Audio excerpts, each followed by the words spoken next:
Man Matkarimova Diloraman. 1980-yilda Toshkent davlat pedagogika institutini maktabgacha ta'lim bo'limini tamomlab, shu ilk bor bog'cha tarbiyachi bo'lib kirib kelib ish faoliyatimni boshlaganman. 25 yildan ortiq maktabgacha ta'lim tashkilotini direktori bo'lib ishlaganman. Endi shunaqa vaziyat bo'ldiki, shu pensiyaga chiqadigan bo'ldim. Dam olgim kelib ketdi-da, endi ochig'ini aytsam. Lekin bog'chadan chiqib keta olmadim, rostini aytaman. Shu torturdi bog'cha. Uyda 2 kun o'tirdim, keyin bog'chasiz, bolasiz zerikib ketdim.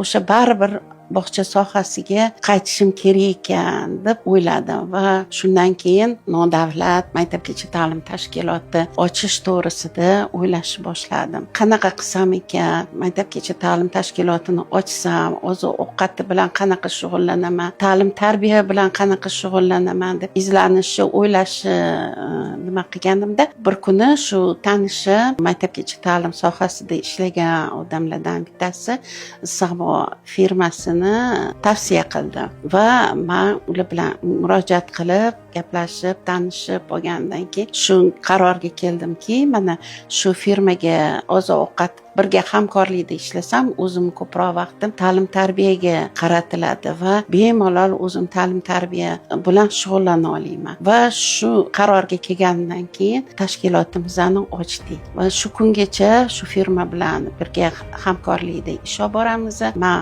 ko'nglim xotirjam, ular bemalol menyu bo'yicha asosida bolalarga oziq-ovqatlarni yetkazib kelishadi, turli tuman ovqatlarni pishirib berishadi va men faqat o'zimni vaqtimni ta'lim tarbiyaga, bolalar bilan shug'ullanishga, bolalarga bilim berishga qarataman. Endi davlat bilan o'zimiz shug'ullanganimizdan keyin tepasida oshpazlarimizni nazorat qilishimiz kerak edi. Qarab turishimiz kerak edi. Mahsulotlarni o'ylashimiz kerak edi. Bu yerda Safo guruh o'zi maktabgacha ta'lim vazirligi tomonidan tasdiqlangan menyu asosida o'sha hamma mahsulotlarni yetkazib kelishadi, o'sha 10 kunlik menyu asosida ovqatlarni pishirib berishadi. Afzalligi xilma-xil, kaloriyniст, o'ta ratsionida baliq ham bor, tvorog ham bor, tovuq go'shti ham bor, mol go'shti ham bor, mevalari ham bor, mavsumga qarab turli mevalari ham bor, banani ham bor, olmasi ham bor, olcha, olxo'ri hamma o'zimizda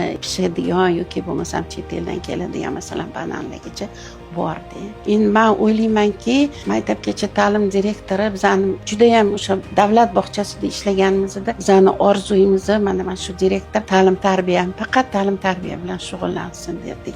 Mana hozir ham Safo guruhi nima uchun tavsiya qilaman? Chunki ular bevosita mutaxassislarida o'sha bo'yicha ishlashadi. Biza bemalol o'zimizni vaqtimizni, o'zimizni bilimimizni bolalar jonlarga yetkazib ola olamiz.